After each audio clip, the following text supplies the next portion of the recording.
जब कांग्रेस की सरकार बनी थी तो होली महोत्सव था। होली महोत्सव के समय मैं सुजानपुर आया था। प्रशासन ने मुझे होली महोत्सव का न्योता दिया और होली महोत्सव का राज्य स्तरीय हमारे होली महोत्सव होता है। उस समय यहाँ जो अभी बिके हुए जो विधायक थे उनको मैंने फ़ोन किया कि मैं होली महोत्सव पर आ रहा हूँ। उन्होंने कहा कि स्वागत है, लेकिन उनकी तरफ से कभी उनके विधानसभा क्षेत्र का न्योता नहीं आया। और मैं आया, हमीरपुर मेरा ज़िला था, हमीरपुर मेरा घर था।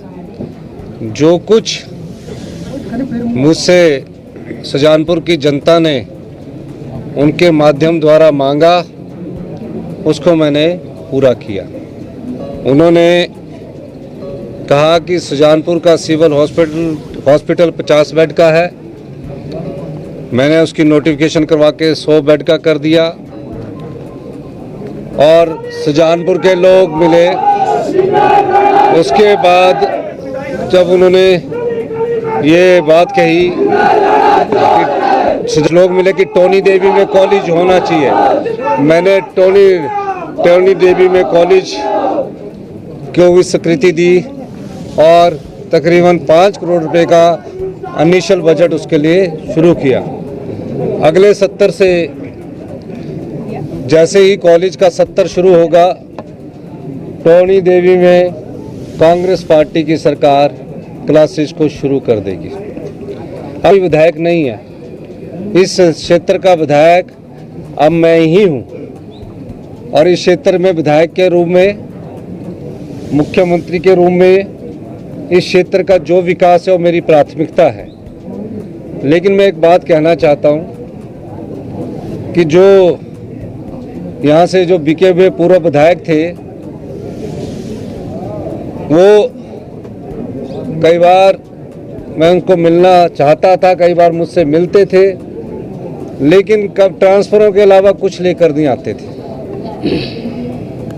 और फिर भी वो मुझसे कहते थे कि आज एसडीएम लगा दो, एक्शन लगा दो, टोनी देवी में ये अफसर लगा दो। उनके कहने से मैंने सभी अफसर लगाए। फिर जब आपदा आई, आपदा के समय उन्होंने मुझे न्योता नहीं दिया, मैं खुद गया, क्योंकि मैं इस जिले से मुख्यमंत्री था। मेरे दिल में सुजानपुर में जो आपदा प्रभावित परिवार थे उनके लिए पीड़ा थी। उनको मैंने चंडीगढ़ से बुलाया कि मैं जा रहा हूँ, आपने आना है, आओ, नहीं तो मैं जाऊँगा। क्योंकि आपदा के समय जब मैं सरका घाट गया, सब जगह गया, तो मैंने उनसे कहा कि मैं आ रहा हूँ। और मैं पूरे आपदा प्रभावित क्षेत्रों में गया, जिनके मकान टूटे हुए थे। भारत सरकार के द्वारा तो सिर्फ 1,20,000 दिया जाता था, मैंने 7 लाख रुपए दिया। जिनको 5,000 रुपये मकान के आंशिक रूप से खराब होने के कारण दिए जाते थे, नष्ट होने के कारण दिए जाते आंशिक रूप से, मैंने 5,000 से बढ़ाकर 20 गुना 1 लाख रुपया किया।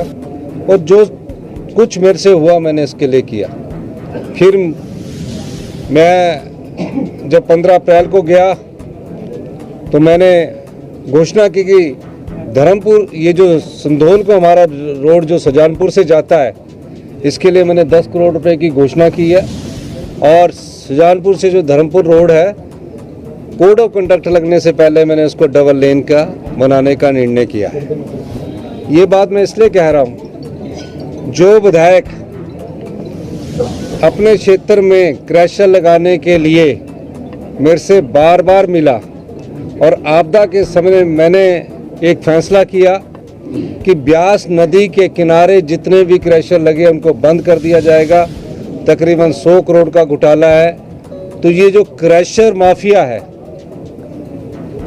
इस क्रैशर माफिया ने एक रणनीति बुनी और भारतीय जनता पार्टी ने इन्हें इतना धन दिया कि 14 महीने पहले जिस कांग्रेस पार्टी में के हाथ के निशान पर ये लोग चुनकर आए थे और जिस जिला का मैं मुख्यमंत्री था, वहाँ से सब क्रैशर लॉबी के ही आदमी थे, चाहे वो आज़ाद उम्मीदवार है, चाहे यहाँ का राजेंद्र राणा है। इन लोगों ने राज्यसभा में सरकार के खिलाफ मत दिया।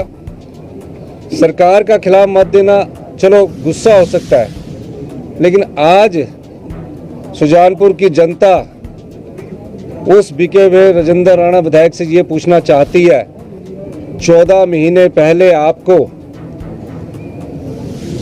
जो जिताकर भेजा था, तो ऐसी क्या मजबूरी आन पड़ी कि आप भारतीय जनता पार्टी के राज्यसभा के प्रत्याशी। सब हम तो ये कैसी बात कर रहे हैं आप? हम 62 में 34 है, वो 25 है, 9 अभी भी ज़्यादा है। अभी 3 जो निर्दलीय विधायक है उनका चुनाव होना है, वो भी चुनाव अभी हो जाएगा। अभी 5-10 दिन में जब उसका फैसला आएगा तो उसका चुनाव हो जाएगा। तो चुनाव होने के बाद 9 चुनाव हम जनता की अदालत में जाकर लड़ेंगे। और जनता की अदालत में क्या आप ये सोच रहे हैं कि सारे जो पार्टी विधायकों को चुराती है सारी जनता इतनी समझदार नहीं है? हिमाचल की जनता समझदार है। और दूसरी बात, हमारी सरकार को खतरा कब होगा? जब हम माइनॉरिटी में होंगे। हम तो मेजॉरिटी में है और अभी 62 जगह चुनाव हो रहे हैं। 3 का फैसला होना है, तो अभी 3 का फैसला जब आएगा तो 9 जगह चुनाव होंगे। तो आप निश्चिंत रहिए कि हमारी सरकार भी रहेगी और ये आम लोगों की सरकार है, गांव के गरीब किसान की सरकार है, महिलाओं के सम्मान की सरकार है, युवाओं के रोजगार देने की सरकार है।